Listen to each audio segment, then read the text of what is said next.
Welcome to my channel Study Law. In this video, I am going to discuss Section 6 of Income Tax Act 2025. This is a lengthy section. Section 6 comes under Chapter 2, Basis of Charge. The heading of Section 6 is Residence in India. I will cover this section in two parts. First part will cover subsections 1 to 7 and the second part will cover subsections 8 to 14. Subsection 1. For the purposes of this Act, the residential status in India in a tax year of a person shall be determined as per the provisions of this section. India में आपको कितना income tax देना है ये आपकी citizenship पर नहीं बल्कि आपके रेजिडेंशियल स्टेटस पर डिपेंड करता है section 6 of the income tax act के अकॉर्डिंग हर टैक्स ईयर दैट इज 1 अप्रैल से 31 मार्च आपका स्टेटस नए सिरे से चेक होता है Subsection 2. An individual shall be resident in India in a tax year if he A. is in India for a total period of 182 days or more in that tax year, or B. is in India cumulatively for 60 days or more during that year and has been in India cumulatively for 365 days or more in the 4 years preceding such tax year. India में resident बनने के लिए एक individual को section 6 की दो main conditions में से कोई भी एक कंडीशन पूरी करनी होती है फर्स्ट इज 182 डे रूल पहली कंडीशन बहुत सिंपल है अगर आप करंट टैक्स ईयर में टोटल 182 डेज या उससे ज़्यादा इंडिया में रहे हैं तो आप सीधे रेजिडेंट बन जाते हैं second is 60 plus 365 day rule अगर आप 182 डेज नहीं रहे तो दूसरी कंडीशन चेक होती है इस साल आप कम से कम 60 डेज इंडिया में रहे हो और पिछले 4 सालों में क्यूमुलेटिवली मतलब सारे दिन मिलाकर कम से कम 365 डेज इंडिया में बिताए हो Definition of a resident is given under clause 96 of section 2 of this act. As per this clause, resident means a person who is resident in India as per section 6.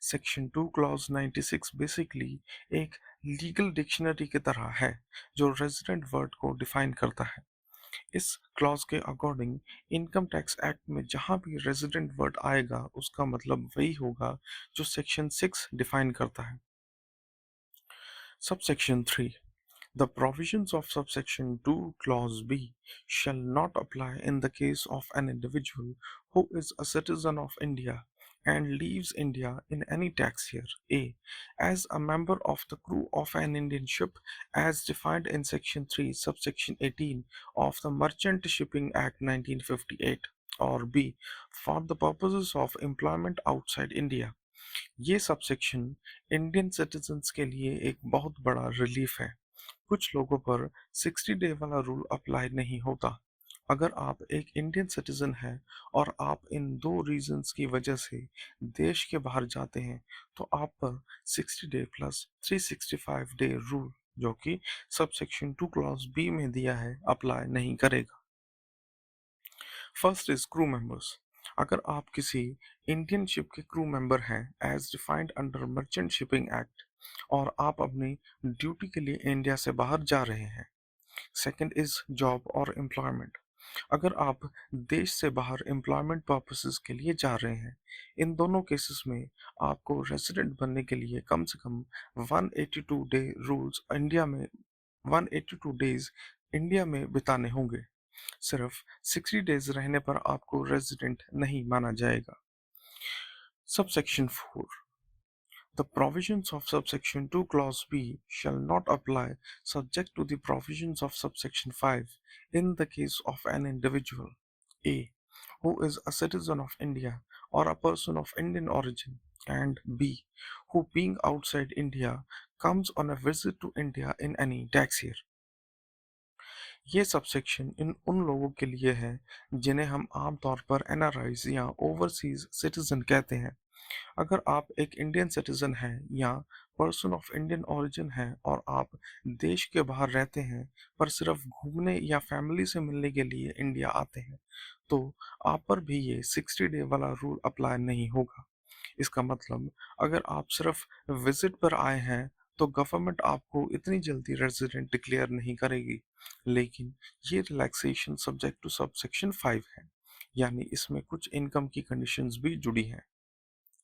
Subsection 5, where the person referred to in subsection 4 has a total income exceeding rupees 15 lakh during the tax year referred therein other than the income from foreign sources, subsection 2 clause B shall apply as if for the words 60 days had been substituted with 120 days.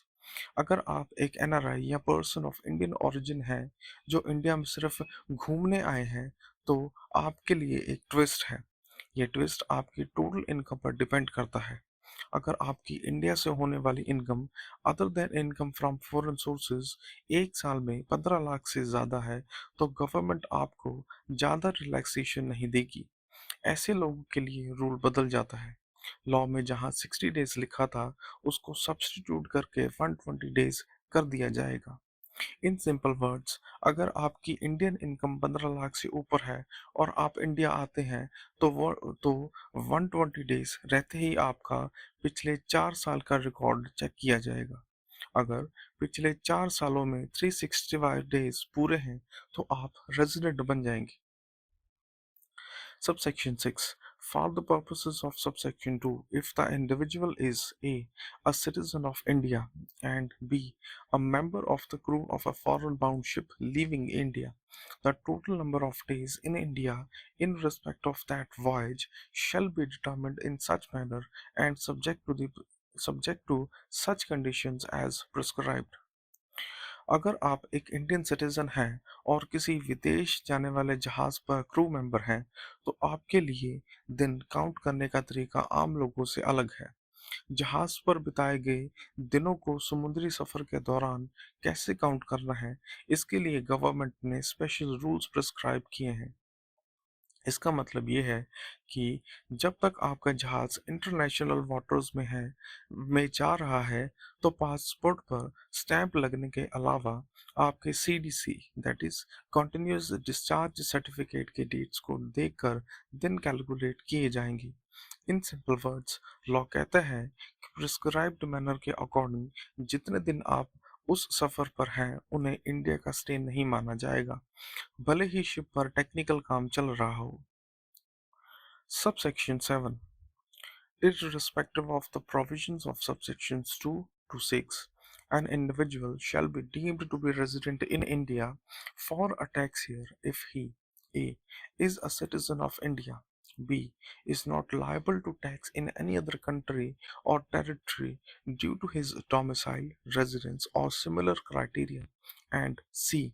has total income exceeding rupees 15 lakh during such tax year other than the income from foreign sources। ये subsection income tax act का एक बड़ा master stroke है। इसका नाम है deemed resident, यानी माना हुआ निवासी। लॉ कहता है कि भले ही आप ऊपर बताए सारे subsections which is subsections 2 to 6 बच निकले हो और आपने इंडिया में एक भी दिन ना बिताया हो, तब भी आप इंक्लूड हो सकते हैं। अगर आप एक इंडियन सिटीजन हैं, आपकी इंडिया की कमाई 15 लाख से ज़्यादा है और आप किसी ऐसी कंट्री जैसे दुबई या ओमान में रहते हैं जहां आपको कोई टैक्स नहीं देना पड़ता, तो इंडियन गवर्नमेंट आपको ऑटोमेटिक अपना डीम्ड रेजिडेंट मान लेगी। आपका दिनों का काउंट ज़ीरो भी हो, तो भी आप रेजिडेंट कहलाएंगे। This is part 1 of Section 6 of Income Tax Act 2025, where we have covered subsections 1 to 7. I will continue this section in the next video. Thank you for giving me your time.